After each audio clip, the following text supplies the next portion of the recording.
I was recently listening to the final chapter of The Secret War by Max Hastings.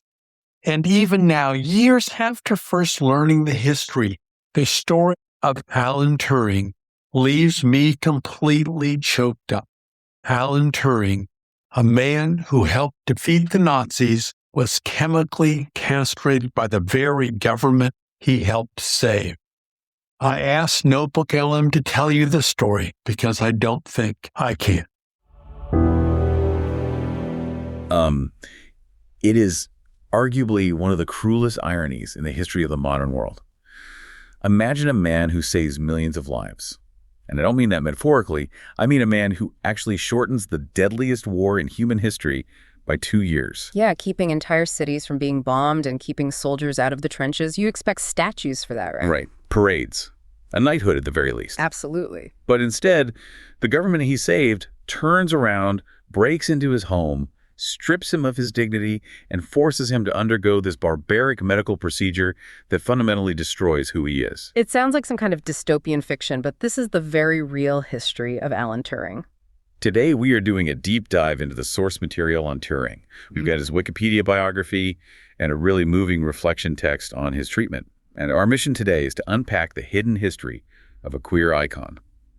Right, because we aren't just talking about the tech today. No, we're talking about a man whose identity was criminalized by the very democracy he protected. And especially for you listening, if you're part of the queer community and maybe haven't heard the full background of Alan Turing, this is going to be a heavy one, but it is so necessary. It is. Most people know the name. Maybe you know he cracked the Enigma code. But to understand why his death was such a tragedy, we have to look at his life. His first love, the crushing pressure of his war work, and the philosophy that actually drove him. And the big what if that haunts this entire story. If he hadn't been persecuted, what else would he have solved? That is the question we should all be asking by the end of this. So let's rewind. Before he was a war hero, before he was branded a criminal, he was just a kid. And apparently a very smart one. Oh, incredibly smart. Even his primary school headmistress spotted it right away. The biography quotes her telling his parents, "I have had clever boys and hardworking boys, but Alan is a genius." Wow. But you have to picture the setting here. This is the 1920s British public school system. Very rigid. Exactly. Rigid, obsessed with sports and classics. And here comes Alan, who is eccentric, messy, and totally obsessed with science. He really didn't fit in. So he was the classic outcast genius. Until he wasn't. At Sherborne School, he met Christopher Morcom. And this is a pivotal moment. This isn't just a study buddy from what the text says. No, not at all. This is the emotional core of Turing's entire life. Christopher was a year older, small, slight, but intellectually, he was Alan's absolute equal. So for the first time, Alan wasn't alone. Right. They shared everything. Astronomy, math, codes. They would pass these notes in class, deciphering ciphers. It was this intense romantic friendship. Christopher was Alan's first love. I can imagine how huge that is for a kid who feels like an alien, finally finding your person. It was everything. Alan absolutely worshipped him. But there's a tragedy built into this right from the start because Christopher had bovine tuberculosis. Which back then was... a ticking clock, yeah. In 1930, Christopher died suddenly. He was only a teenager, and Alan was just completely shattered. How does a teenage boy even process that kind of grief? Especially when he probably couldn't express the romantic nature of it to anyone around him. He processed it through his intellect. And this is where the reflection text gets really fascinating. He wrote these letters to Christopher's mother that are heartbreaking. He told her, "I know I must put as much energy, if not as much interest, into my work as if he were alive, because that is what he would like me to do." He's taking on the burden of 2 lives. He is. But it goes deeper than that. In his grief, Alan became obsessed with the question of the spirit. He wanted to know, if the body dies, does the mind survive? Can a mind exist without a biological body? Wait, are you saying what I think you're saying? I am. The seeds of artificial intelligence, the very idea that thinking can be separated from flesh, likely came from a teenage boy trying to figure out if his dead first love was still out there somewhere. That completely reframes the cold, logical computer for me. It's born out of love and loss. It's basically a mechanism for grief. He creates this concept that the mind is just software. And if you can replicate the software, maybe the person isn't totally gone. So keeping that in mind, he goes to Cambridge, then Princeton. And in 1936, he publishes this groundbreaking paper on computable numbers. This is the big one. Help us out here. Why is a paper on numbers so critical? Because before this paper, the word computer actually meant a person, usually a woman sitting at a desk doing math. Machines in 1936 were single-purpose. A toaster toasts. A calculator adds. They were hardwired. Right, you couldn't tell a toaster to suddenly become a radio. Exactly. But Turing imagined what he called a universal machine, a machine that could do anything if you just gave it the right instructions. He realized you could separate the hardware from the logic. He invented software. He invented the fundamental architecture of the digital age. The phone you were listening to this on, the laptop, they are all Turing machines. He conceptualized this back in 1936. So he's mapped out the future of technology. But the present is about to catch up with him real fast. It's 1939, and war breaks out. And the eccentricity that made him an outcast at school made him an absolute legend at Bletchley Park. Bletchley is the secret code-breaking center. And Turing shows up, and they immediately start calling him the Prof. The Prof. He was such a character. He was terrified of his hay fever, so he would cycle to the office wearing a full military gas mask. That is a terrifying image for the locals, just a guy in a tweed suit and a gas mask pedaling through the English countryside. And inside the hut, he chained his favorite mug to the radiator because he was paranoid someone would steal it. But beneath all those quirks, he was facing an impossible math problem. The German Enigma. Let's break down the Enigma. People know it was a hard code, but why was it considered entirely unbreakable? Because it wasn't static. It was a machine with rotors. Every time you pressed a key, the rotor spun, changing the electrical circuit entirely. So if you pressed A 3 times, it might come out as G, then P, then X. So you can't just look for patterns and say A equals G. No. And the Germans changed the starting rotor settings every single day at midnight. There were something like 159 quintillion possible settings. Quintillion? It's a number so big it's meaningless to the human brain. If you had 10,000 people checking one setting a minute, it would take longer than the age of the universe to check them all. And they only had 24 hours before it changed again. So it's humanly impossible. Which is why Turing said, it's not a human problem, it's a machine problem. He needed a machine to beat the machine. Enter the bomb. The bomb, this massive, ticking, whirring electromechanical beast. Now, a lot of people think the bomb just found the answer, but it didn't do that. It found the lies. What do you mean by that? It used logic. Turing knew the Germans were rigid with their protocols. They would sign off messages with Heil Hitler or send a weather report at the exact same time every morning. Okay, so he had a crib, like a cheat sheet. Right, so he could tell his machine, assume these encrypted letters mean weather report. The bomb would then race through the wheel settings looking for electrical contradictions. If the circuit implied that the letter A was connected to A, that's physically impossible in an Enigma machine. The bomb would know this setting is a lie and instantly click to the next one. It wasn't searching for the needle in the haystack, it was blowing away the hay. Perfectly put. It mechanically discarded the billions of wrong answers until only a few plausible ones were left for the human codebreakers to check. And this worked. But it wasn't fast enough initially, was it? The bio mentions this amazing story about a letter to Churchill. This really shows Turing's backbone. The military brass didn't get what he was doing. They were underfunding Bletchley.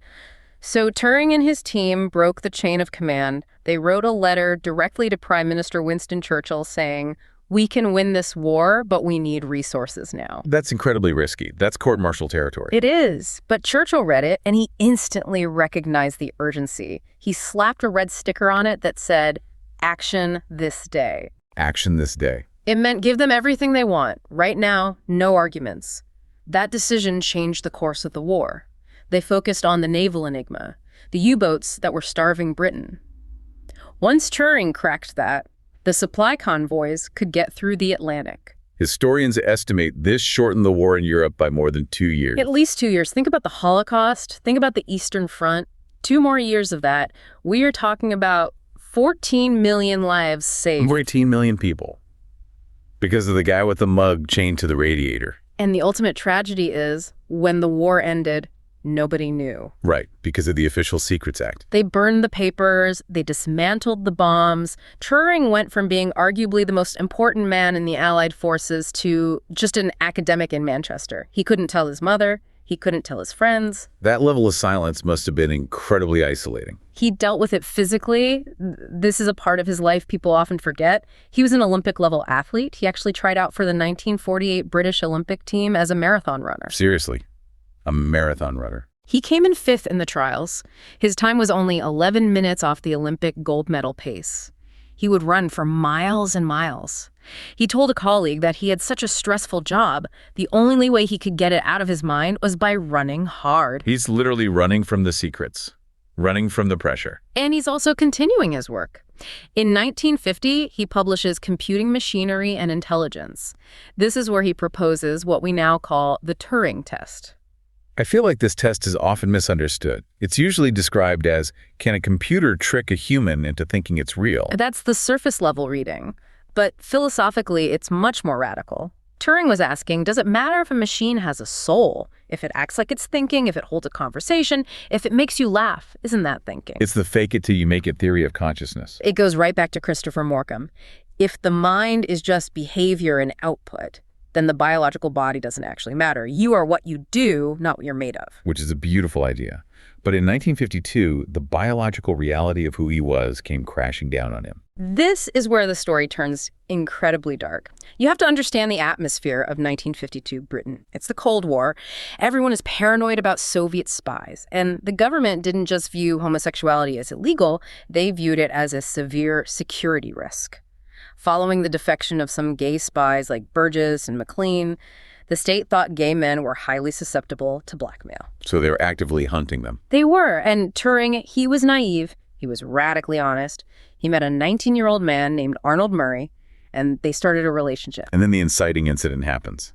The burglary. Right. Turing's house was burgled. Arnold Murray admitted he knew the guy who did it. So Turing, being the rigid, honest man he was, went down to the police station to report a crime. He's the victim in this scenario. He is. But during the investigation, the police naturally asked how he knew Murray. And Turing just told them.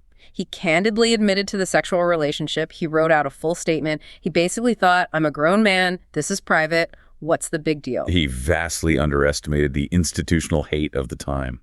He was immediately charged with gross indecency under Section 11 of the Criminal Law Amendment Act, 1885. Which is exactly the same law they used to convict Oscar Wilde. The very same. And because of the Official Secrets Act, Turing couldn't stand up in court and defend his character by saying, hey, I'm the guy who saved you all from the Nazis. He just had to stand there and take the conviction. And the sentence he received, this is the part of the source material that is genuinely physically hard to read. He pleaded guilty and was given a choice. Go to prison, which would destroy his ability to work and cut him off from his research, or take probation.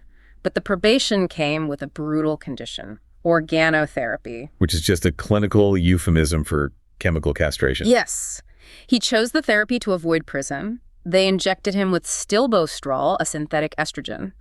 The state's goal was to kill his libido, to effectively cure him of his identity. Think about the profound cruelty of that. This is a man who spent his entire life proving that the mind and body are separate, that the hardware doesn't matter, it's the software.